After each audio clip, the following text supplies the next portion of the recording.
Marina Colasanti tem um livro que chama Hora de Encantar Serpentes, que é um livro de mini contos. E ela disse, quando ela foi no lançamento do livro, ela disse que ela chegou numa fase da vida que ela já tinha escrito todos os gêneros, mas tinha um gênero que ela nunca tinha escrito porque ela tinha medo. Era serpente. Ela precisava encantar. Então ela resolveu se dedicar aos mini contos. E ela lançou esse livro que é bárbaro. Então acho que eu também estou mais ou menos nessa época da vida, assim. Tem uma coisa lá que eu não estudei, que eu acho que é uma coisa que eu tinha que ter estudado, então eu vou estudar experimentando. E então agora eu estou aqui nesse projeto que chama Procura-se um Leitor para escritores que precisam de mais leitores, né? Para Santa Catarina descobrir mais escritores ainda e a gente formar mais leitores. Então estou dando a mão de vocês, estou unindo esse grupo com os escritores, com essa intenção de mão dupla, vocês serem lidos e conhecidos por nós e a gente também, quem sabe, na próxima publicação todos nós estarão com o texto publicado, né? E você verá o nosso lançamento. Tá bom? Muito prazer. Então, eu sou o Marcelo, eu escrevo. Hoje eu vivo basicamente disso, de escrever e de publicar meus textos. Não, eu não vivo bem, se essa é a dúvida. Eu tenho uma editora que eu montei no início do ano, porque em algum momento pareceu que, como eu estava publicando demais, valia a pena não passar por uma editora, por uma outra editora, né? Por conta também das perdas que se tem enquanto autor quando se publica por algum outro lugar. Eu pensei, bom, vou publicar meus próprios livros e de outras pessoas que eu achar que convém publicar. E como é que é o nome dessa? Caia Ponte Edições. Marcelo, olha, nós lemos alguns poemas seus do Trapaça. Certo. E do Enclave. Certo.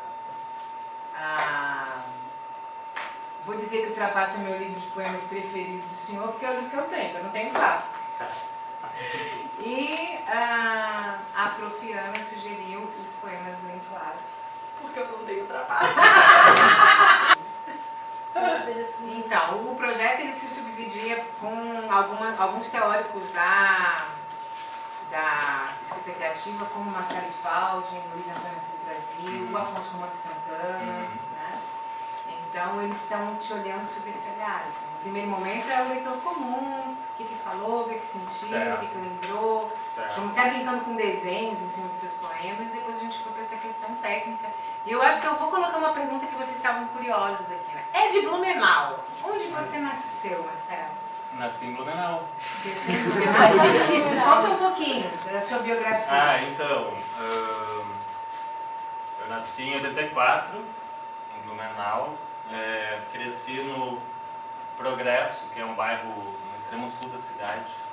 Um bairro que se formou em torno de uma fábrica de tecidos, né, uma fábrica têxtil, a Artex, ou Artex, como eles falam lá por causa do sotaque alemão. Daí aos 14, estudei escola pública até acabar a oitava série, na época da oitava série.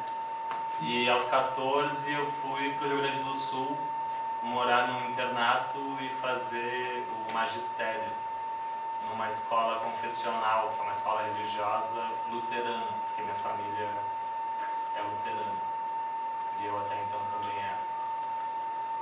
E aí eu passei 3 anos, né, nessa escola, lá no Rio Grande do Sul. Ensino médio. Fiz o normal, que é um outro nome do magistério. Não concluí os estágios, então eu não me formei professor. Foi lá que eu adquiri esse sotaque também, sabe?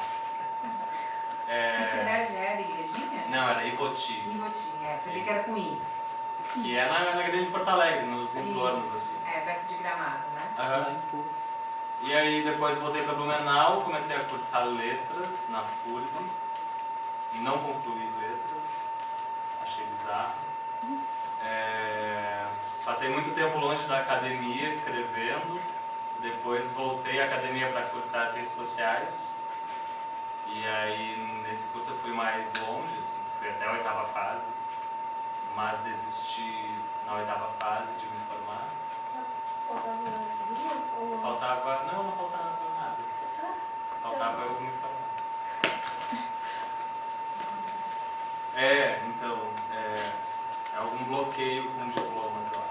Eu não supero, não consigo superar. E aí há 1 ano e meio eu vim morar aqui em Floripa. Eu tinha um emprego, eu meio que tenho ainda um emprego público na prefeitura de Blumenau e a minha companheira já morava aqui, né? Há uns 3 anos. E decidi então abandonar meu emprego e cometer essa loucura que é viver de literatura, para ver como é que é. Já me arrependi, E como é viver de literatura num momento que a gente tem 2 jornais que mal circulam? Antigamente a gente tinha mais jornais, a gente tinha revista, sim, a gente sim. tinha... Enfim, a gente tinha várias... A mídia impressa era forte, né? Sim. E hoje em dia a gente tem a mídia digital, mas você acha ela tão forte quanto? Você acha que tem o mesmo impacto? Como é? Você escreve para algum lugar ou você vive dos livros e da editora? Eu vivo dos livros e da editora.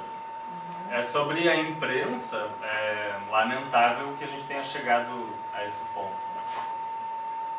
Nos 2003, talvez, eu comecei uma pesquisa lá na FURB, enquanto eu fazia letras ainda, sobre a Sociedade de Escritores de Blumenau, que é uma organização de escritores lá daquela cidade. E os debates, eles ocorriam nos jornais impressos. Né? Rolou uma treta tremenda nos 2000, na virada ali, 99 e 2000, porque surgiram 2 entidades que queriam ser a Academia Blumenauense de Letras e uma entidade, ela assinou antes a papelada, não sei, fez um estatuto, não sei, uma besteira dessas. E, bom, isso virou uma guerra entre as 2 entidades, os representantes delas, e essa guerra ela se deu no jornal impresso. Mas não no jornal, e olha que interessante, não no jornal de Blumenau, que é o Santa, que é o jornal de Santa Catarina, né? Porque lá já não tinha espaço para isso. Mas no A Notícia, que era o jornal de Joinville, que na época não pertencia ao grupo RBS, e logo em seguida foi adquirido. Né? Então, houve bastante espaço para debater literatura em Santa Catarina. Hoje esse espaço é nulo. Né? Mal se consegue divulgar um lançamento de livro ou publicar uma resenha, alguma coisa assim no jornal. E a mídia virtual, a coisa toda, ela é fortíssima para a literatura. Eu acho que a literatura brasileira contemporânea se sustenta hoje na internet, né? Mais do que nos meios impressos. Você tem alguns sites que a gente possa anotar na nossa Academia da Mágica de literatura, que você acompanha, que você segue, Sim. que você deve, porque daqui a pouco eu vou para as perguntas das influências. Tá. Fala uns sites aí para nós. Vamos lá. Tem o Malarmagens, com 2 L's, que é uma revista de poesia. É uma revista de literatura que publica mais poesia. Ruído Manifesto. O Rascunho, Tem o Rascunho. que ele era um jornal e agora é um site jornal, né? Tem o Enfermaria 6, que vocês podem buscar. Enfermaria 6 é uma revista portuguesa, mas publica brasileiros também. Em geral, vivos. Tem para quem gosta de tradução, tem a Escamandro, que é uma revista hoje basicamente de tradução. Nossa, tem várias. Eu posso fazer uma lista para vocês. Me mandar depois para nós. Claro. Ok. Tem muito boas. Bom, então você bebe dessa literatura contemporânea nesses canais, né? Vamos ver se mas antes de chegar nessas influências agora contemporâneas, nessas dicas que ele deu aí pra gente, das revistas contemporâneas de literatura, né? Vamos para aquela pergunta que todo mundo quer saber. Quando tudo começou? Numa aula de língua portuguesa, na escola pública, na 5ª série. Com uma professora que deu um exercício, qualquer coisa. E eu escrevi um poema e ela achou aquele poema lindo e pediu para eu ler. Claro, era um poema terrível. Hoje, né? Pra você. Não, mas ela... aquele menino. Eu revisitei esse poema outro dia e escrevi em cima dele. Eu achei isso no blog agora. Tem um blog lá que eu E com a música, né? Eu tenho pensado muito nisso, que eu esqueço por causa da literatura, mas eu sempre tive muito contato com música. Por causa da igreja luterana, né? Cantei no coral, essas coisas todas. E, bom, quando eu estava ali, na 8ª série, no 9º ano, foi quando o Legião Urbana lançou um disco que é tristíssimo, que chama Uma Outra Estação, que é o Renato Russo na finaleira. E aí nesse álbum tem uma música que chama Marcianos Invadem a Terra. E em algum momento o cara fala assim, olha, se você, aqui ele fala do carinha do rádio que fica incomodando, né? Ele diz, olha, se você quiser se divertir, invente suas próprias canções. Eu pensei, cara, olha só, por que eu não posso escrever também, né? E aí eu tocava flauta doce na época, daí eu criava melodia para flauta doce, inventava, e aí eu criava uma letra, daí eu gravava a flauta, porque eu sou o mais novo de 3 irmãos, né? Então eu não tinha amiguinhos assim, muito perto e tal. Não com essa pilha de música. E daí eu gravava a melodia, depois eu cantava em cima e gravava, né, eu fazia as minhas músicas na fita cassete, né, uma noia. E claro, daí eu contato com livros, né.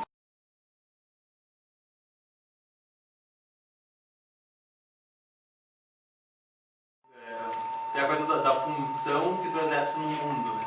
E eu tomei pra mim, depois de me incomodarem um monte com isso, porque as pessoas não se dizem escritores ou poetas, né? Quem faz isso geralmente, assim, eu sou um grande poeta, é um babaca. Tu é chamado de poeta pelas pessoas, as pessoas vêm te dizer, né? Tipo, não, mano, olha, tu me emocionou com o texto. Agora, a resposta que tem vindo hoje é do Paraíso Paraguai, né? As pessoas dizem, nossa, teu livro fez isso e isso comigo. É assim que se vira escritor, né? Não é se autodenominando escritor. Até arrumei uma briga outro dia na internet, outro dia faz muito tempo, né? Com quem põe lá no nome de perfil do Facebook, né? Escritor, poeta, não sei o que, autor, não sei o que, tipo, meu pouca merda. Vão escrever em vez de ficar se divulgando. Quer dizer, geralmente essas pessoas têm pouco para mostrar, mas elas querem receber o mérito da escrita e tal. Enfim, eu tô tretudo hoje, né? E o que te bloqueia, escrito? O que bloqueia, a crítica cara? ruim ao seu trabalho? Não. Ela te dá tesão. O Trapaça tomou um pau de um crítico famoso no Brasil. Eu mandei meu livro para ele e ele tem 4 classificações, que é ruim, regular, bom e muito bom. E aí o meu ganhou um regular, né? E a editora não gostou, a moça da editora por onde ele saiu, porque, né, não é legal para uma editora ter um livro classificado como regular. E aí eu fui lá e compartilhei a crítica dele, né? No meu perfil lá, dizendo, o crítico achou o livro regular, é a opinião dele, e é isso que eu tenho para mostrar hoje, né? Agora o que eu tenho é isso, não tenho outra coisa. E aí aconteceu o fenômeno da fanbase, né, meu? Porque daí a galera foi defender o livro lá, assim, né? Os meus leitores, pessoas que eu não conhecia. Legal. E aí a Simone Teodoro, que é uma poeta que eu adoro lá de Minas, ela comentou, e eu nunca esqueci disso, falou, nem o Drummond tinha um livro só com poemas bons, né? Quer dizer, pode acontecer, e o crítico ele pontuou 2 momentos fracos do Trapaça e depois eu super concordei com ele, assim, né? Quando eu entendi o que ele quis dizer, eu voltei para ele e falei, nossa, é verdade, se eu republicasse o Trapaça hoje, ele não teria alguns poemas, assim, que são fracos, assim. Fracos tão longe daquilo que eu espero de um poema meu. Mas eu adoro a metáfora da trapaça, ver os seres humanos como trapaceiros. A vida é uma trapaça. A vida sendo uma trapaça, eu adoro. Eu queria perguntar pra ti, como é que veio a decisão de publicar o primeiro, então? Como é que você... Porque no primeiro... Qual foi o momento? Era uma outra época da vida, era uma juventude, e aí você achou que pra eles criar a vida tinha que sair do papel, como é que foi isso? Na verdade eu queria fazer parte daquilo, tudo, lá nem da literatura brasileira que eu não conhecia muito bem. mas da literatura blumenauense, como se chama. Né? O Zé Andoença Martins, que é o poeta negro de Blumenau, e isso é um fenômeno porque Blumenau é uma cidade extremamente racista. Né? Um poeta negro e altamente intelectualizado, né? Como o Zé, ele é um problema para Blumenau. E a escrita dele é um problema para a cidade, enquanto instituição. E eu adorava ler o que ele escrevia porque ele tem uma teoria literária só para Blumenau, por exemplo. Aí o que o Zé diz? Ele dividiu a poesia blumenauense em dois momentos.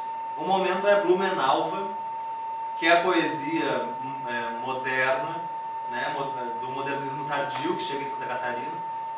E o Bel é o maior representante, ele e o Érico Max Miller, um Vanderleis, pelo menos. E aí ele mostra como esses poetas tinham em comum o ufanismo do Vale do Itajaí, né? O enaltecimento daquele lugar, daquelas pessoas, daqueles costumes, da coisa da branquitude, do alemão. Sim, sim. Em contraposição, e essa poesia ela é dos 70, dos 80, né? É o que é quando se volta a escrever em português em Blumenau, porque a escrita de poesia basicamente foi em alemão por muito tempo, né? Pelo menos até a década de 30, que é quando vem Vargas e silencia e ninguém mais pode publicar. Então tem um hiato aí, né? Se a gente pensar 40,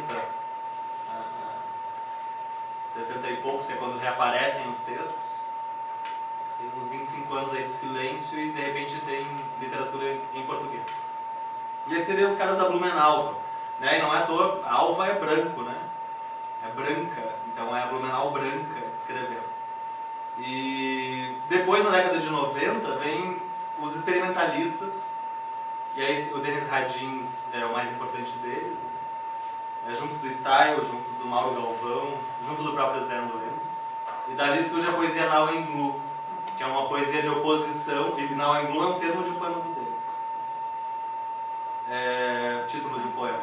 E aí surge uma oposição dentro daquilo que se produziu em Blumenau, né? Uma galera que falava muito bem da cidade, dos costumes e tal, e de repente surgem os autores que vão se contrapor a isso e combater isso. Essa teoria é meio falha. Não, ela talvez seja completamente falha, porque o Bel ele era um poeta com muito respeito, que falava assim muito bem de Blumenau, da coisa toda. Mas ele tem, por exemplo, o poema para o índio Chopin, né, que é um poema duríssimo. Enfim, ele não só fazia o enaltecimento, né? O Zé ele se apropriou de um poema para tirar o termo e dali meio que criar a teoria toda da poesia engessada, para, claro, contrapor o grupo que estava surgindo. Né?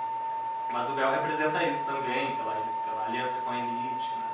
Enfim, por favor. Esse livro você escreveu em 2 dias? Sim. Não, ele tem uma história, porque isso é de uma das vezes que eu fui para São Paulo. Eu fui fazer o relançamento do Enclave lá, porque o Enclave é de uma editora paulista. E vários incidentes aconteceram naquele final de semana, assim, né? Vários encontros também, mas vários incidentes e uma azia depois do almoço, um mau humor do cacete. E esse mau humor não foi embora, assim, eu comecei a refletir muito sobre essa questão da poesia central, dos poetas centrais, das grandes editoras. E a poesia periférica, que é todo mundo, todo o resto. Inclusive quem mora em São Paulo, e quem mora na cidade do Rio de Janeiro, e que não é amigo do rei, né? Não é amigo não puxa o saco do editor tal, da revista literária tal, ou do caderno tal, ou os poetas que não são acadêmicos, né? E aí voltei para casa muito puto, e escrevi esse livro em 2 dias. E ele tem uma história muito massa, por quê?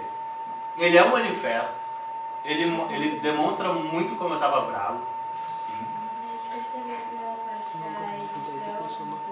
Então isso foi tudo escrito de uma vez, inclusive isso.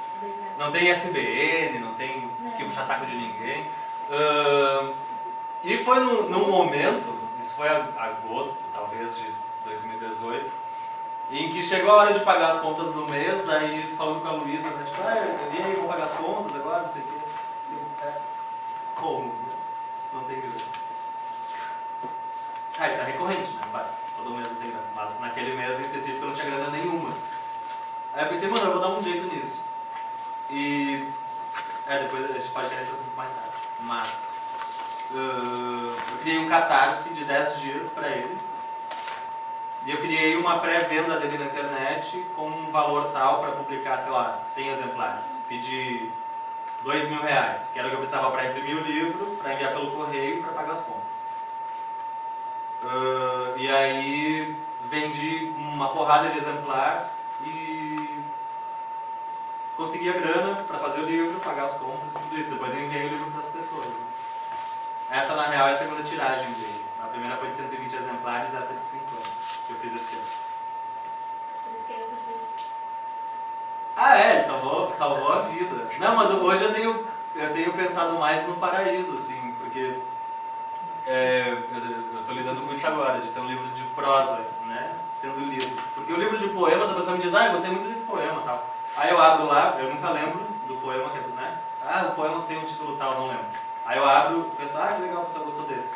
Agora, quando ela diz que gostou de um romance, mano, é outra coisa, né?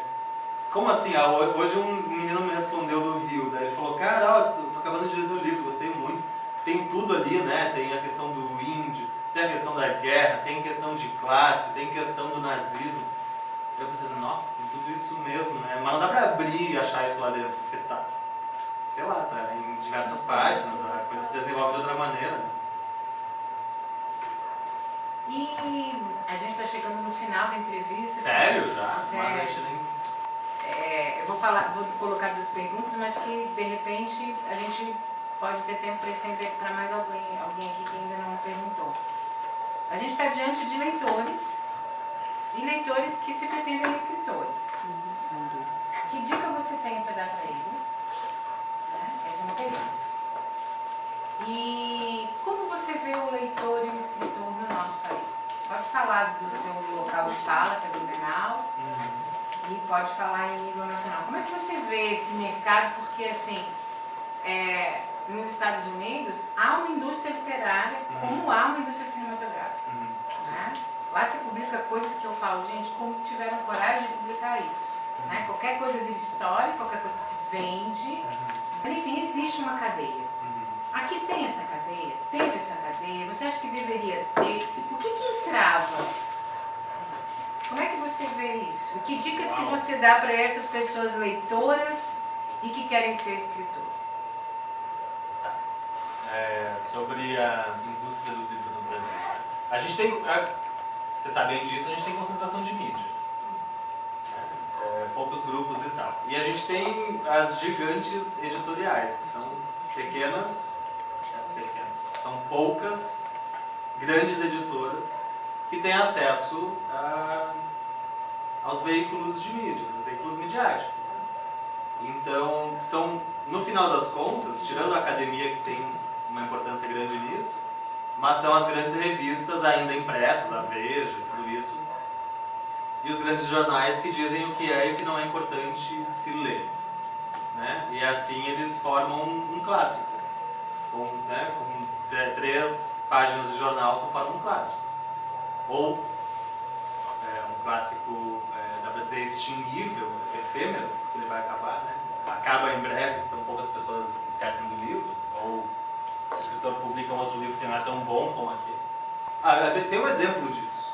Há 2 anos, talvez, um escritor do Rio, com um livro, o primeiro livro de contos, ele saiu no mesmo dia em todos os grandes jornais do país, né, nos cadernos de cultura, um esquema organizado pela Companhia das Letras para divulgar aquele cara como um grande autor brasileiro contemporâneo.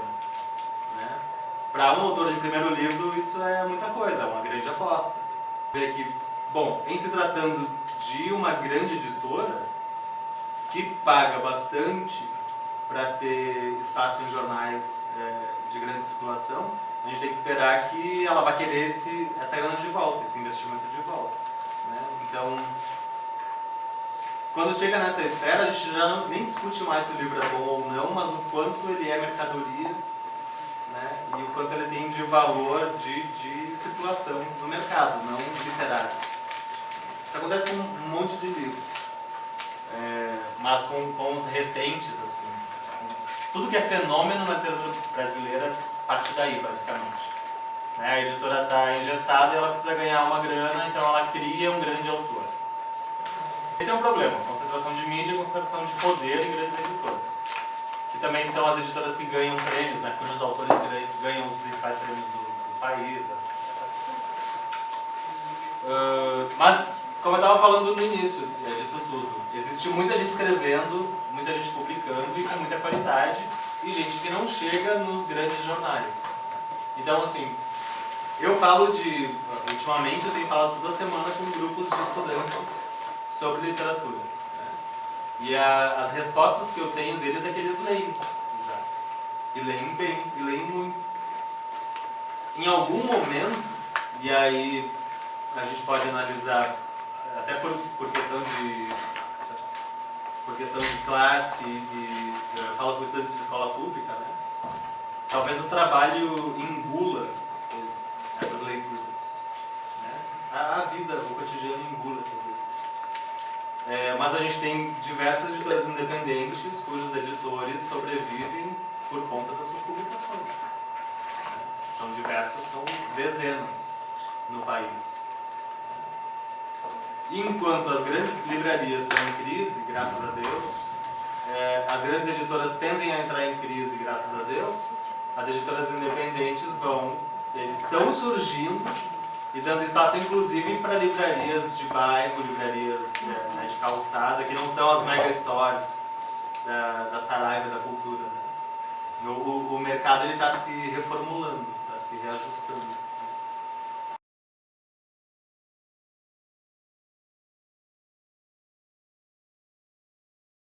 José Anduença Martins, que é um poeta que escreve a partir de Blumenau, sendo negro, o que é interessantíssimo. Mauro Galvão, enfim, uma gama de poetas que escreviam sobre o lugar onde eu vivia. Eu achava aquilo interessantíssimo, porque Manuel Bandeira, por exemplo, ele tem a referência um dos poemas sobre Recife, porque ele é nostálgico, ele sempre fala do passado, a infância. Ele fala do Capiberibe, que é um rio em Pernambuco. Capiberibe e Capibaribe, ele vai brincando com isso. Claro, não acessei isso como eu acesso agora, mas outro dia eu escrevi sobre esse conflito, que é por que diabo eu tinha que saber onde era o Capibaribe? E porque a gente sempre tem que saber as referências de quem escreve a partir do Rio, de São Paulo ou das grandes cidades. E eu não sabia porque esses textos que falam em outros lugares são mais importantes do que os textos que falam do meu lugar.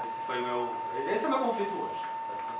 Por isso também estou escrevendo sobre Blumenau de maneira a tentar tornar aquele lugar universal, procurando o que tem de universal na minha cidade, sem soar regionalista, bundão, separatista, sulista, essas coisas todas. Né? Mas eu escrevo sobre o que eu conheço. Eu conheço muito aquele lugar, eu tenho muitos ranços com aquele lugar e hoje é meu incômodo. Como eu vou falar de novo sobre esse lugar para que as pessoas saibam dele fora dele? Para escapar um pouco do fenômeno uma coisa cafoníssima, que é a literatura local. Um escritor local. Não, o escritor não é local, né, mano?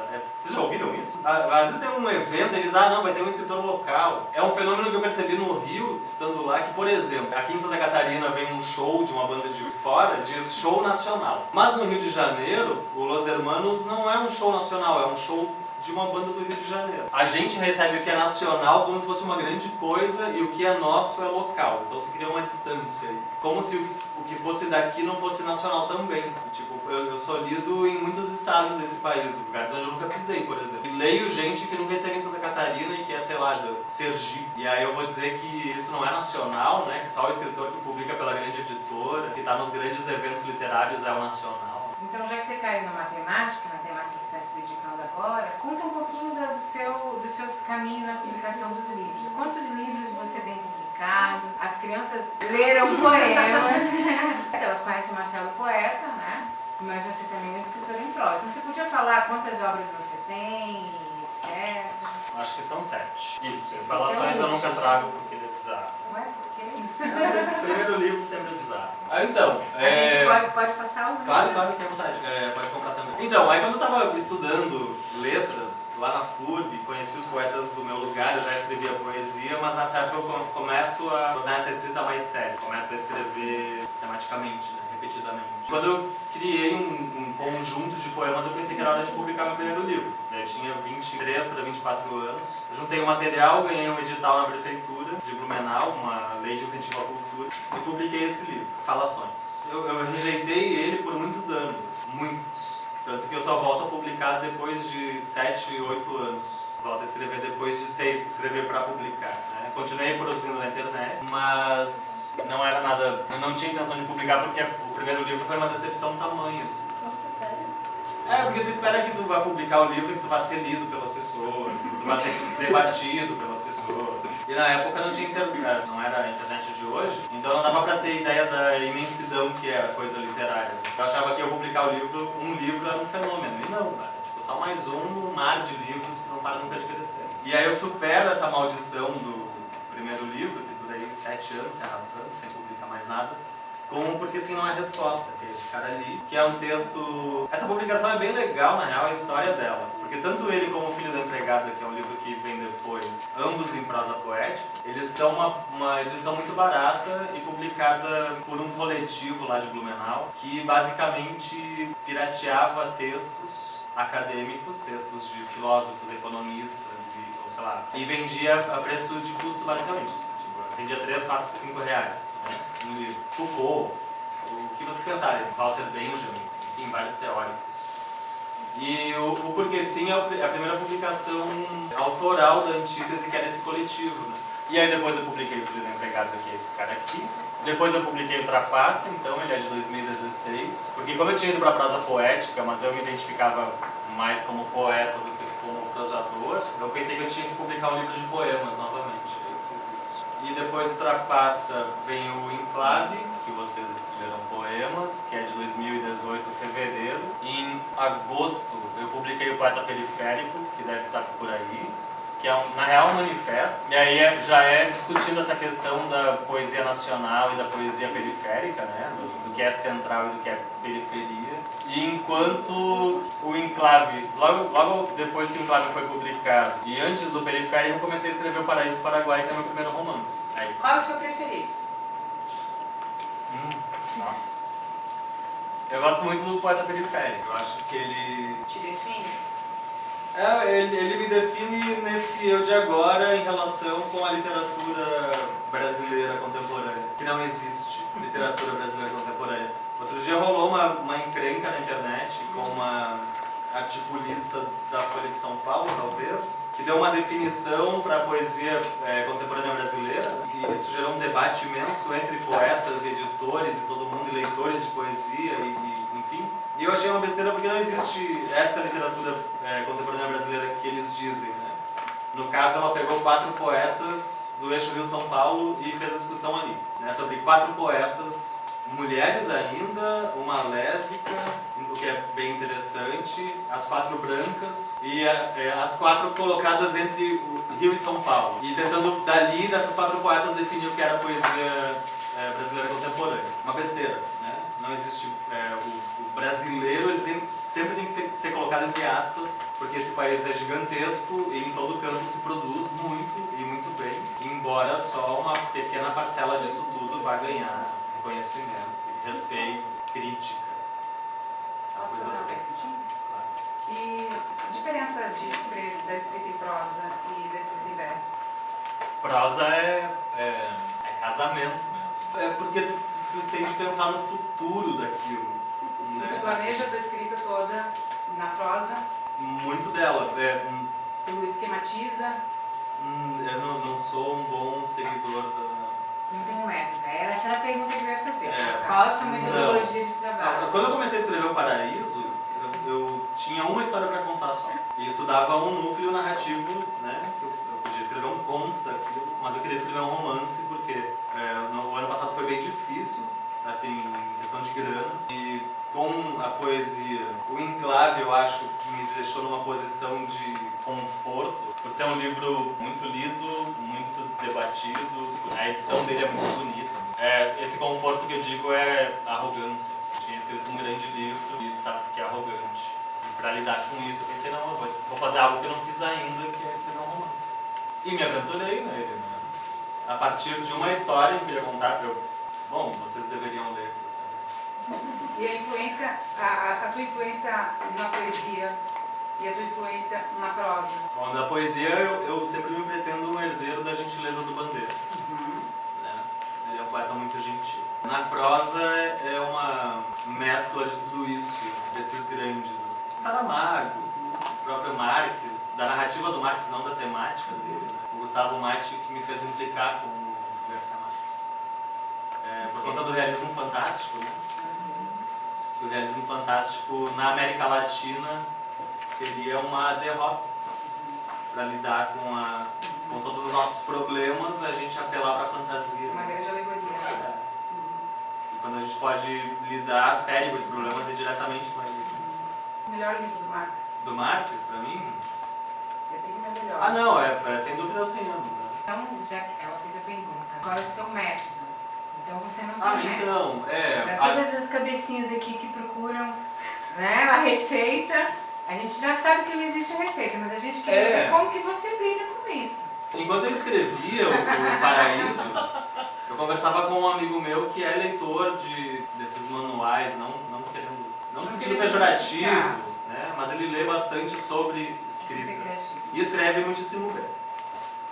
E ele me dizia, não, tu tem que ter esquemas, tu tem que ter... Né? Mas eu não sabia o que eu estava fazendo. A questão foi essa.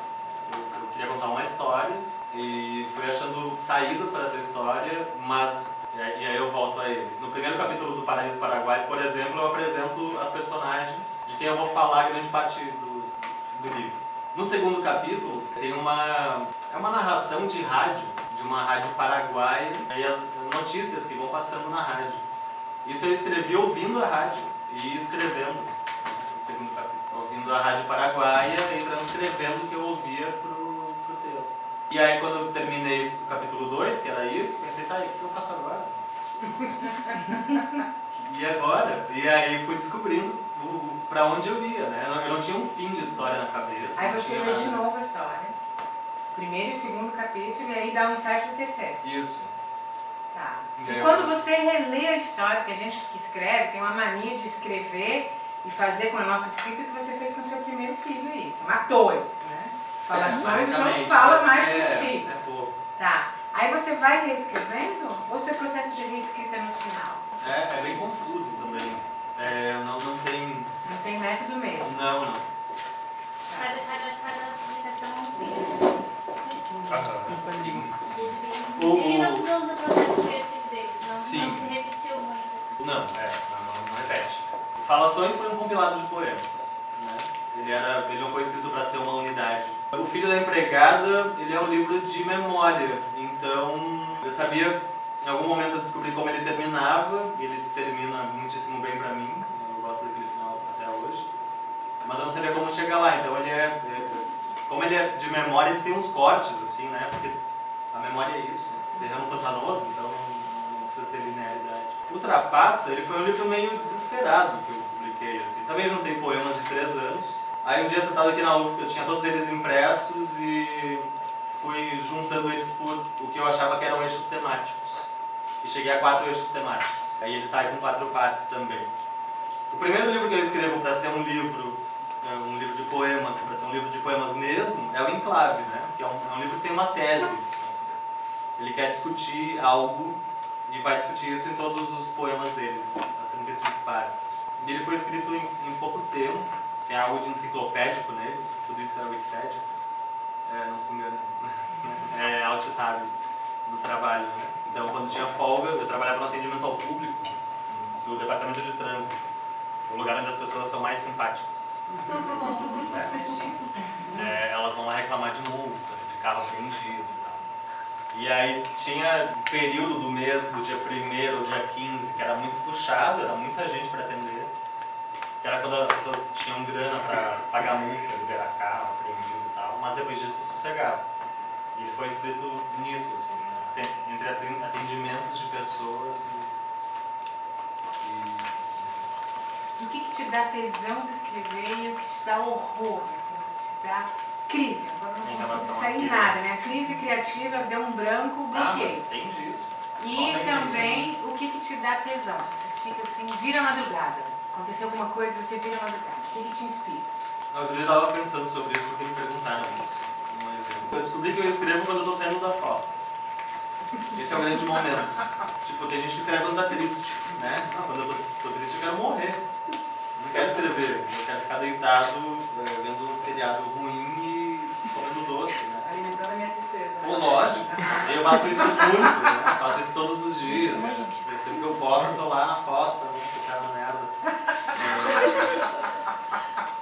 Não sou a pessoa mais feliz do mundo, mas aí tem esse momento de sair da fossa. E esse momento é coisa de Fênix, assim, né? Tipo, eu tava ali destruído, ninguém me amava, eu não me amava, eu queria morrer. E aí é um saco escrever sobre o que a gente não conhece. Né? É difícil. Tem que pesquisar, né? Um monte, mas não é só. Daí tem a preocupação de tornar aquilo verossímil, né? Não é só eu pesquisar e escrever sobre, mas é que as pessoas leiam aquilo e acreditem em mim. Eu já tô quase desistindo de elas acreditarem, cara, que elas percebam que aquilo é uma invenção mesmo. E aí eu vou escrever sobre isso o resto da vida e tentando abordar isso de maneiras novas, né? Tentando explorar uma nova faceta de uma mesma coisa. Esse é o desafio, o grande desafio é esse, basicamente.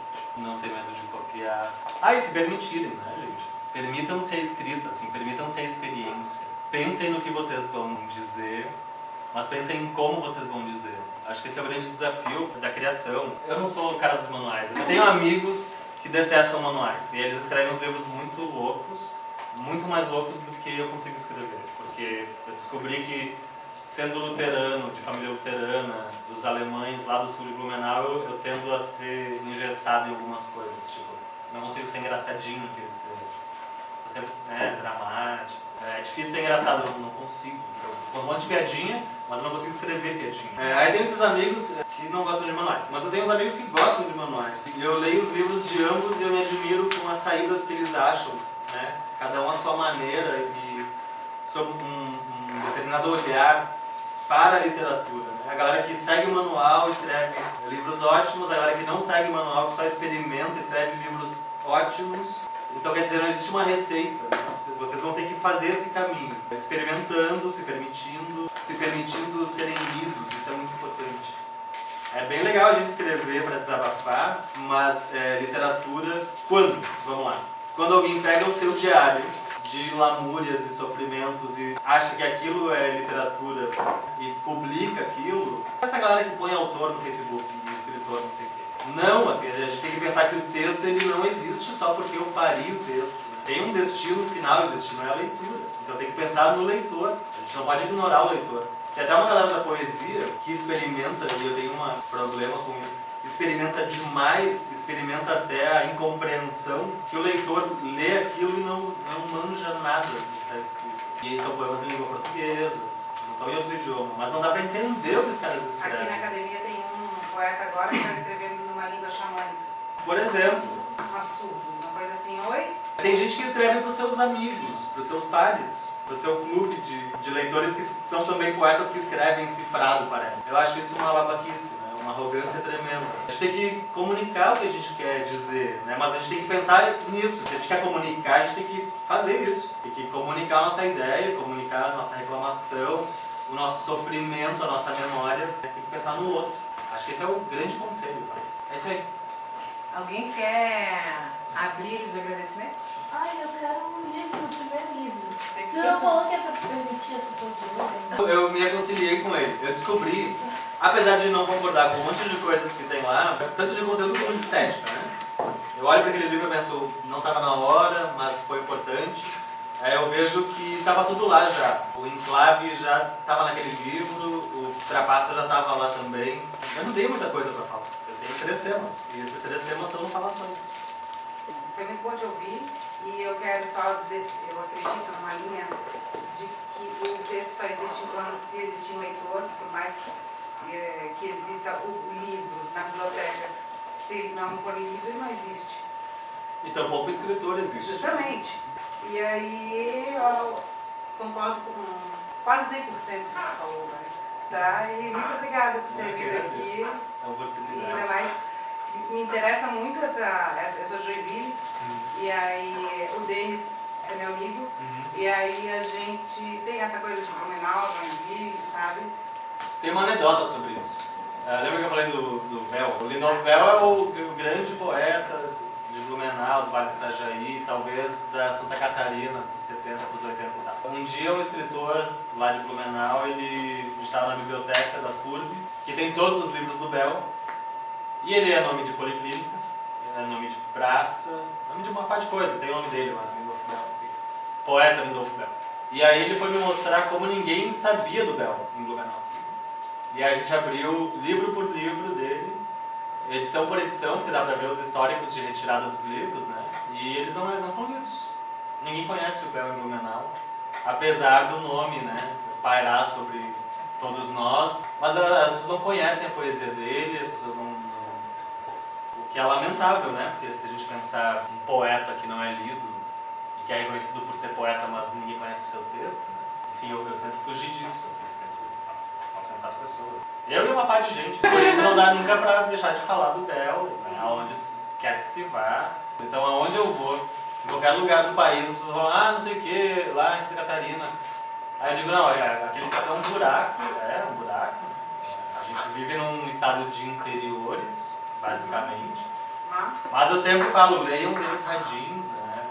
Eu levo esses poemas, levo esses poetas para que as pessoas conheçam. Eu queria agradecer, dizer que é um enorme prazer ter essa conversa.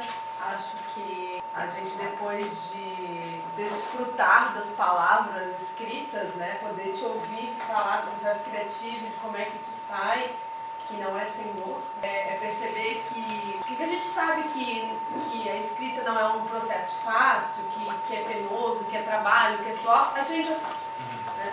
Mas acho que entender isso como se dá na tua vivência, como uma expressão isso, dessas inquietações ou dessas temáticas, né, que vão te afligir e ouvir de ti também essa utopia, mas não uma utopia dessa do sonho lá longe, mas a utopia diária de pagar as contas e de viver disso. Dividir essa narrativa com a gente, acho que nos enriquece muito o projeto, enfim, como teus leitores. E eu acho que é muito legal, a gente entender essa noite muito bem, né? E que seja só mais um encontro de muitos outros que podem vir. Eu só tenho uma reclamação, só eu falei primeiro. E eu não sei das análises de vocês.